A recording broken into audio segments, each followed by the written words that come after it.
जय श्री राम मेरे सनातनी बंधुओं। आइए इस सनातन रूपी वृक्ष के जड़ों को सिंचित करें और इस वृक्ष को पुष्पित और पल्लवित करें ताकि हमारे आने वाले वंशज विधर्मियों से अपनी रक्षा कर सकें।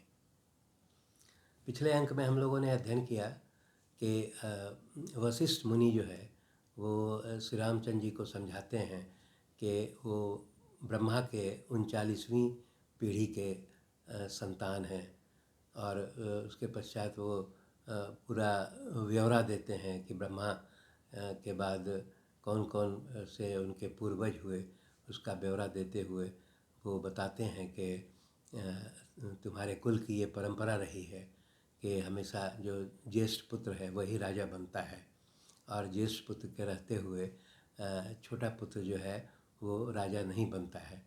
इसलिए वो श्री रामचंद्र जी को समझाते हैं कि तुम्हें जो है भरत की बात मान लेनी चाहिए और वापस अयोध्या जा कर के अयोध्या का राजकाज संभाल लेना चाहिए।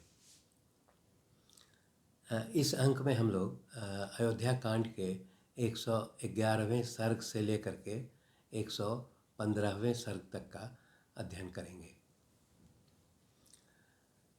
वशिष्ठ मुनि जो है फिर पुनः श्री रामचंद्र जी को कहते हैं कि माता पिता और आचार्य ये तीन जो है वो किसी व्यक्ति के गुरु होते हैं और वो समझाते हैं कि माता का भी तुम्हें आदेश हो रहा है कि तुम वापस अयोध्या चलो और मैं तुम्हारा आचार्य हूँ और मेरा भी ये आदेश है कि तुम अयोध्या वापस चल करके और अयोध्या पर अपना राजपाट संभालो।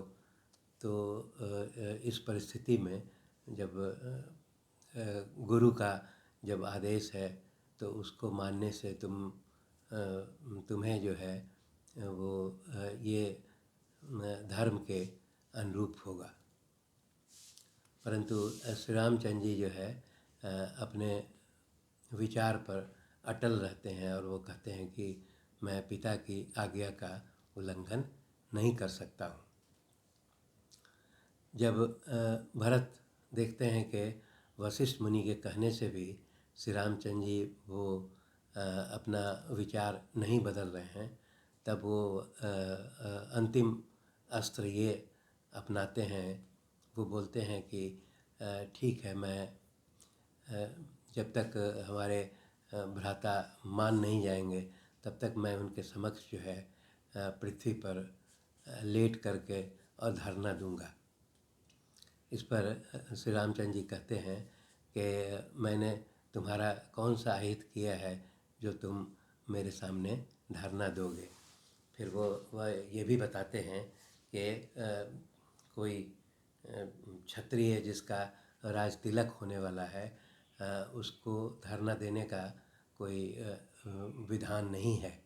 इसलिए वो भरत को समझाते हैं।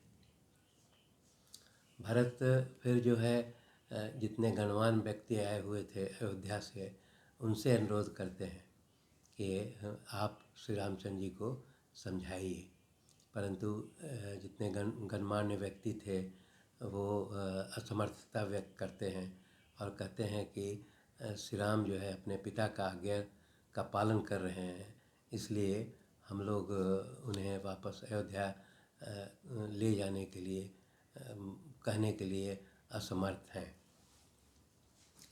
जब भरत ये महसूस करते हैं कि अब किसी प्रकार का कोई संभावना नहीं है, तब वो फिर इस प्रकार का जिद करते हैं कि मैं भी श्री रामचंद्र जी के साथ 14 वर्ष तक वन में रहूँगा। और तब श्री रामचंद्र जी उन्हें समझाते हैं कि ये कैकई का जो है वो राजा दशरथ पर ये ऋण है और इस ऋण को उतारने में तुम मेरी मदद करो और मुझे 14 वर्ष वनवास का जो आज्ञा मिला है उसको पूर्ण करने में मदद करो।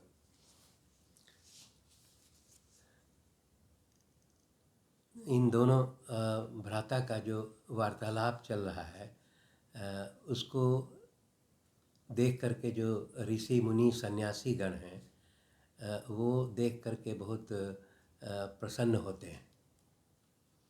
जैसा कि हम लोग जानते हैं कि देवता ऋषि मुनि लोगों के द्वारा अनुरोध किया गया था कि रावण नाम का राक्षस जो है उसको वध करने के लिए जो है विष्णु से अनुरोध किया गया था, और उसी के आधार पर श्री रामचंद्र जी का जन्म हुआ है। तो वो जो है ऋषि मुनि भी भरत को समझाते हैं। वो कहते हैं कि श्री रामचंद्र जी का जो प्रण है कि पिताजी की आज्ञा का उल्लंघन नहीं कर सकते हैं, इसलिए ऋषि मुनि जो है वो भरत को समझाते हैं कि तुम्हें भी श्री रामचंद्र जी का आदेश मान लेना चाहिए। फिर भी भरत जो है वो काफ़ी निराशा में है। वो बोलते हैं कि मैं इतने बड़े राज्य का संचालन अकेले नहीं कर सकता हूँ। और तब उन्हें एक फिर उपाय सूझता है। जब वो पाते हैं कि अब श्री रामचंद्र जी है वो अपने विचारों से नहीं पलट सकते हैं, तब वो 2 स्वर्ण युक्त चरण पादुकाएँ लाते हैं और ला कर के श्री रामचंद्र जी को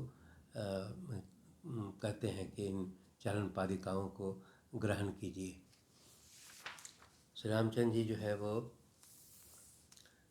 थोड़ी देर के लिए उन स्वर्ण जटित चरण पादुकाओं को ग्रहण करते हैं, और ग्रहण करने के बाद फिर वो भरत को सौंप देते हैं। भरत जी बोलते हैं कि अब मैं जो है 14 वर्ष तक इसी प्रकार जटा और चीर धारण करके फल मूल का भोजन करके और पूरे राज्य का भार जो है इन चरण पादुकाओं को सौंप करके ही राज्य का संचालन करूँगा, और 14 वर्ष तक मैं आपका इंतज़ार करूँगा।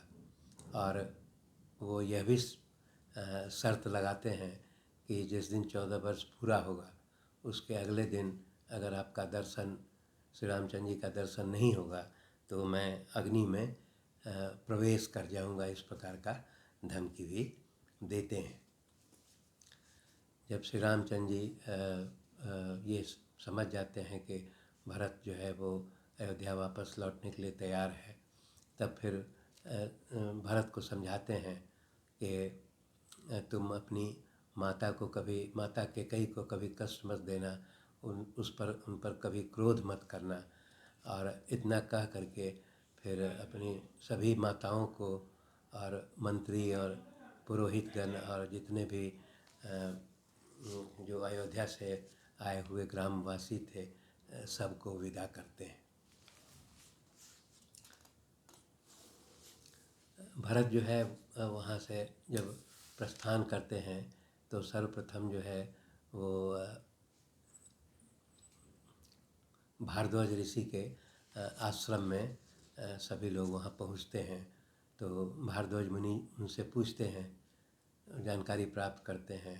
तो भरत जो है वो भारद्वाज मुनि को बताते हैं कि श्री रामचंद्र जी से तो मुलाकात हुई, लेकिन वो वापस अयोध्या लौटने के लिए तैयार नहीं हैं, और वो 14 वर्ष का वनवास पूरा करने के बाद ही अयोध्या वापस लौटेंगे। इसलिए मैंने जो है वो उनके द्वारा धारण किए गए चरण पादुका साथ ले जा रहा हूँ, और उसी को सारा भार, राज्य का भार उन्हीं चरण पादुकाओं को सौंप कर ही मैं राज्य का संचालन करूँगा और श्री रामचंद्र जी का इंतज़ार करूँगा। इस पर भारद्वाज मुनि बहुत प्रसन्न होते हैं, आशीर्वाद देते हैं और उन्हें फिर वहाँ से विदा करते हैं। इसके पश्चात भरत जमुना को पार करते हैं, और जमुना पार करने के बाद फिर गंगा को पार करते हैं और श्रृंगवेरपुर पहुँचते हैं। श्रृंगवेरपुर से फिर वो रथ के द्वारा जो है वो अयोध्या की ओर प्रस्थान करते हैं। अयोध्या पहुंचने पर वो पाते हैं कि अयोध्या जो है वो निर्जन सा प्रतीत उन्हें होता है। वहाँ उस शहर में कोई भी प्रसन्नता महसूस नहीं होती है और लगता है कि वो शहर जो है श्रीहीन हो गया है और वहाँ का शहर का सारा जो है वो सारी प्रसन्नता जो है वो उनके भाई श्री राम के साथ ही वन में चली गई है। अयोध्या पहुंचकर वो अपनी सभी माताओं को राजमहल में छोड़ने के बाद वो बोलते हैं कि अब मैं 14 वर्ष तक इस राजमहल में नहीं रह करके एक समीप में कोई नंदीग्राम नाम का ग्राम है वहीं पर अपना आवास बनाऊंगा और वहीं से राज्य का संचालन करूंगा। इसके पश्चात भरत और शत्रुघ्न जो है वो नंदीग्राम की ओर चले जाते हैं।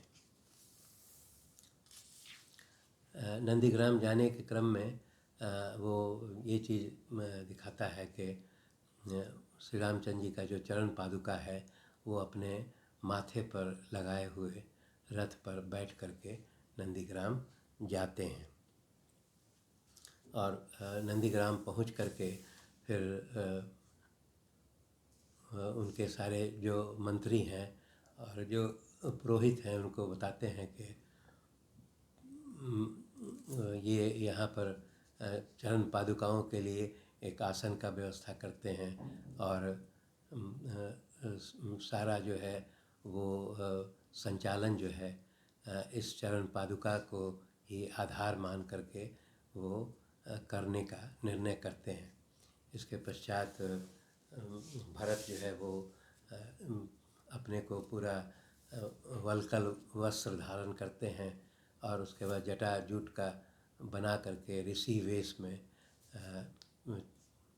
14 वर्ष तक श्री रामचंद्र जी का इंतज़ार करने का निर्णय लेते हैं और पूरे राज्य का संचालन जो है उसी नंदीग्राम से ही करते हैं। इस अंक में इतना ही शेष।